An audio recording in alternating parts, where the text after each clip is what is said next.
I'm gonna teach you how to mature skin makeup shop with me at Ulta. Let's go. Listen, I'm 48. We can't be wearing stuff like the kids. I've been doing makeup since I'm 19. The skin changes.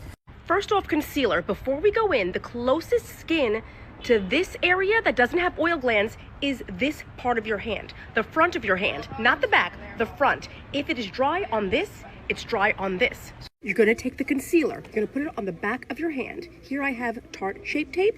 Blend it down so it's not too thick.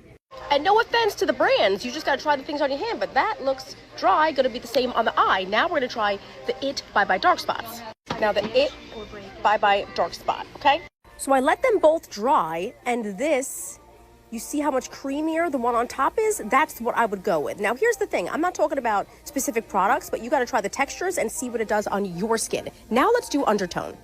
First of all, forget about cool versus warm, because what you remember about cool back in the day were pink, and now a lot of the brands do cool is yellow. So you can't do that. You just got to match the color that you normally wear and then look for the same color in other brands.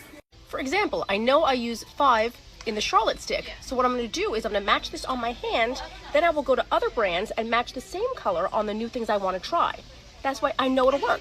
Or put it on a tissue and bring it with you if you don't know if you'll be able to find it. And this way, when you match colors in the store of things you want to try, you match it to the one you know works. So now I want to try the MAC Studio Radiance, right? Because that's supposed to be hydrating. So I'll take this, I'll keep it on one napkin so I don't ruin it. And then on the other tissue, I'll pump the color. I know it looks like a mess, but this is real life. To me, the NC20 was the closest, and that's what I'll try. And again, do this with any brand, high or low. And forget about those matte flat primers. Those are not for us.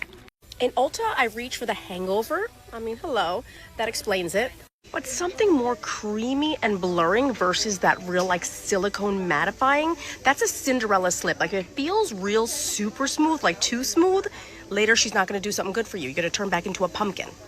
See, that's giving my skin a glow, the Hangover, the Iconic London Blurring, Dior Backstage, some of my faves. It doesn't have to be expensive, it just has to be hydrating, a little glowing, so our skin stays glowy, not flat and dusty like a cadaver. Switch your powder for a cream. The Milani are great. Opt for a liquid cheek if your skin is dry. They're more forgiving. These L'Oreal are great and the price is right. I prep before your concealer with an eye balm so you don't crease. That's the RoC Multi Correct. Get a rich barrier cream minimum before you start your makeup so your skin is hydrated, especially in the winter. Don't put powder under your eyes and don't go powder crazy, and always finish with a hydrating setting spray so our skin looks like skin. These are just some of my favorite mature skin tips to have a hydrated holiday season.